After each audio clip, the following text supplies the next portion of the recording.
Hello friends, welcome to your channel.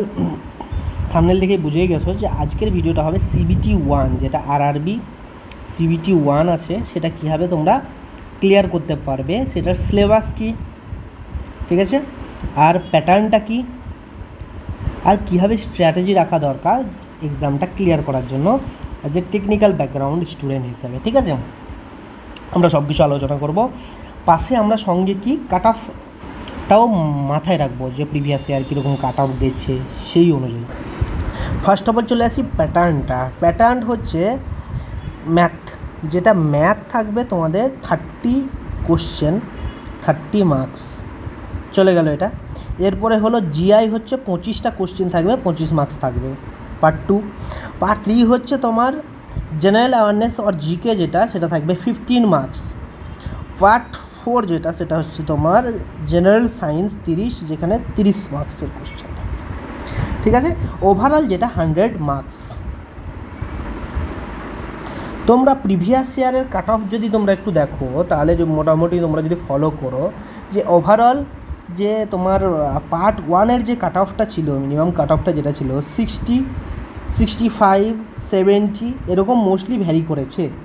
ঠিক কয়েকটা শুধুমাত্র যেটা 70 ক্রস করেছে, কয়েকটাই যেটা তোমার আরআরবি আছে, কিছু আরআরবি সেটাই শুধু 70 ক্রস করেছে। বেশিরভাগ তোমরা ধরো 60, 65, 70, সেটা হলেও 70 হলো 71, 2, 3 এরকমই ছিল। একটাই শুধু পাটনাতে 79-এর মতো কাট অফ যেটা ছিল। তবুও তোমরা যদি সেফ সাইডে 80 যদি তোমরা টার্গেট করেই পড়ো, তাহলে দেখবে ম্যাথ, জিআই আর জেনারেল সায়েন্স যদি তোমরা টোটালি ক্যালকুলেট করো, তো 85 মার্কস থাকছে শুধুমাত্র সায়েন্স ব্যাকগ্রাউন্ড থেকে।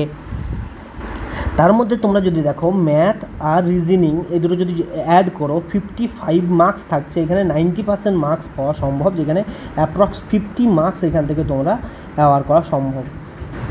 বাকি তোমাদের দেখো 45 মার্কসের মধ্যে তোমরা যদি এখানে 20 to 30 মার্কস এখানে তোমরা যদি অ্যাওয়ার করতে পারো, তাহলে তোমরা প্রিলির যে কাট অফ সেটা তোমরা ক্লিয়ার করতে পারবে। 45-এর মধ্যে মনে হয় 20 মার্কস খুব একটা কঠিন মার্কস হবে না, যদি তোমরা একটা সঠিক স্ট্রেটাজিতে পড়তে থাকো। আর যেটা 55-এর মধ্যে 50 মার্কসটাও কিন্তু খুব কঠিন ব্যাপার নয় আরআরবির ম্যাথ আর রিজনিং থেকে পড়া।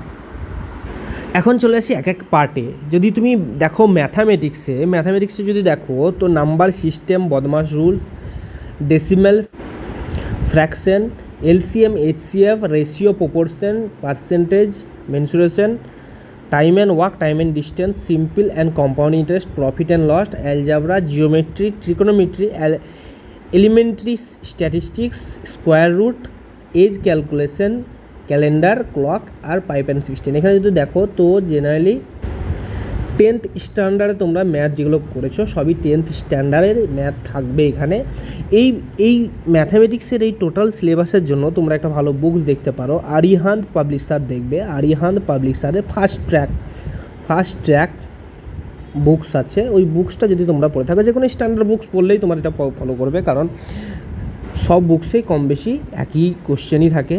প্রিভিয়াস ইয়ার কোশ্চেনগুলোও তুলে দেয় সব বুকে, কিন্তু আরিহান্ত যেটা আমি নিজেও পড়েছি, বইটা জানি, ফার্স্ট ট্র্যাক, সেই বইটা তোমরা ফলো করতে পারো। এই টোটালটাই কিন্তু তোমাদের সিলেবাসটা কভার হয়ে যাবে।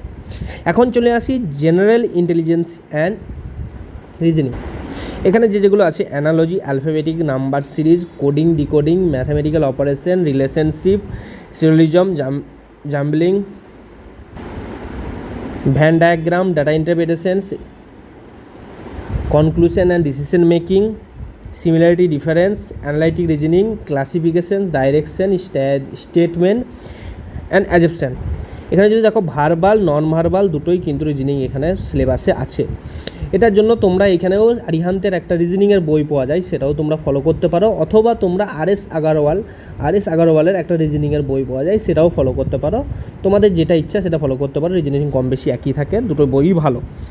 ঠিক সেম যদি দেখি এখন জেনারেল অ্যাওয়ারনেসে দেখো, তোমার 100-এর মধ্যে 15 মার্কস আছে। তোমরা যদি প্রিভিয়াস ইয়ার একটু গেটে দেখো, তাহলে বেশিরভাগ কারেন্ট অ্যাফেয়ারেন্স, এখানে যে কারেন্ট অ্যাফেয়ারেন্সের উপর একটু জোর দিতে হবে তোমাদের।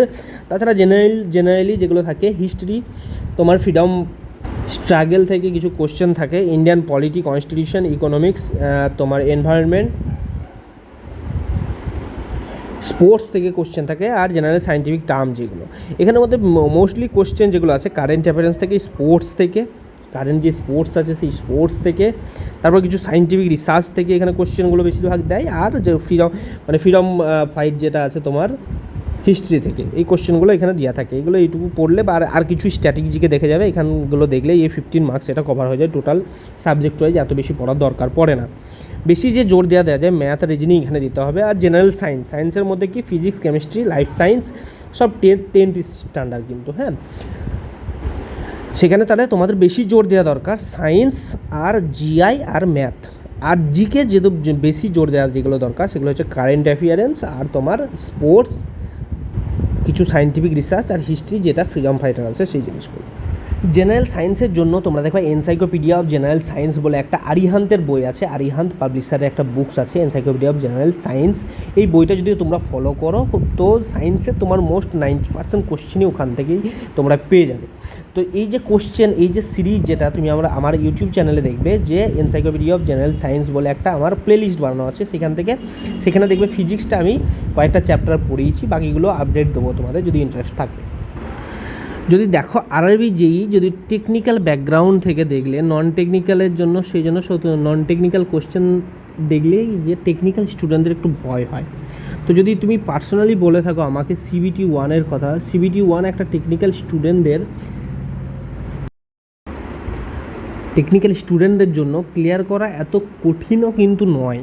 যদি তোমরা একটু স্ট্র্যাটেজি ভালোভাবে চলতে পারো, তোমাদের পড়াশোনার স্ট্র্যাটেজিতে যদি ঠিকভাবে নিয়ে যেতে পারো, CBT 1 ক্লিয়ার করা কিন্তু খুব কঠিন জিনিস নয়, একদম খুব ইজিও নয়, খুব হার্ডও নয়।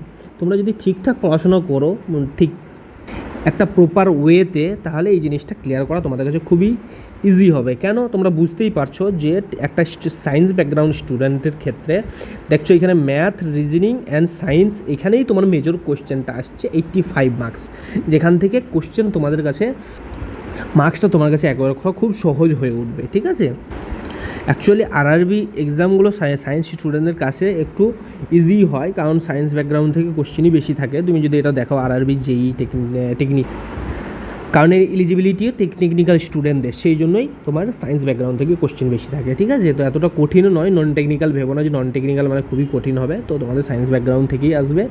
আমি নিজেও পার্সোনালি তোমার দেখিয়েছি আগে যখন আমরা নোটিফিকেশান আলোচনা করেছিলাম, নিজেও টেকনিক্যাল আরআরবি টেকনিশিয়ান, আরআরবি জেই দুটোই দিয়েছি, দুটোই ক্লিয়ার করেছিলাম, তো অতটা কঠিন জিনিস নয়, তোমরাও পারবে। তো যারা এই সময় পিএসসি জেইতে এনলিস্টেড হওনি, একটু নিজেকে রিকভার করতে পেরেছো, তাদেরকে বলবো তোমরা একটু আরআরবি জেইর জন্য তোমরা প্রিপারেশন শুরু করে দাও ভাই। একদম এক্সাম ডেট দেবে তারপরেই শুরু করবো, এই জিনিসটা করলে তোমাদেরই প্রিপারেশানে, কারণ দেখছো এখন কম্পিটিশান কোন লেভেলে চলে গেছে, তো সেন্ট্রাল লেভেলে কম্পিটিশান অনেকই বেশি, তো তোমাদেরকে এখন থেকেই প্রিপেয়ার হয়ে যেতে হবে। সেই জন্য তো CBT 1 জন্য যদি আজ থেকে তোমরা শুরু করো প্রিপারেশান, তো মনে হয় তোমরা সবাই ক্লিয়ার করতে পারবে CBT 1। CBT যত তোমার ভ্যাকেন্সি যত আছে, প্রায় 8000-এর মতো ভ্যাকেন্সি আছে, তো ভ্যাকেন্সির থেকে 12 to 15 গুণ মনে হয় ডাকে তোমার CBT 2 এর জন্য, তো অ্যাপ্রক্স 1 লাখ স্টুডেন্ট ডাকবে, তো ওভারঅল অল ইন্ডিয়ায়। তো তোমরা CBT 1 এখন থেকে যদি ঠিকঠাক পড়াশোনা করো, তো CBT 1 তোমরা ক্লিয়ার করে নেবে, এবং তার সঙ্গে সঙ্গে CBT 2ও মাথায় রেখে পড়তে হবে তোমাদের। আর তোমরাও নিচে কমেন্ট সেকশানে অবশ্যই জানাবে কীভাবে তোমাদের হেল্প করতে পারি এই ব্যাপারে, অবশ্যই তোমাদের ফিডব্যাক দেবে যে তোমাদের কী ভিউ আছে এই ব্যাপারে, ঠিক। আর ভিডিও ভালো লাগলে লাইক করবে, অবশ্যই শেয়ার করো ফ্রেন্ডদের সঙ্গে, আর যদি মনে হয় ভিডিও ইনফরমেটিভ তো সাবস্ক্রাইব করতে ভুলবে না। Thank you.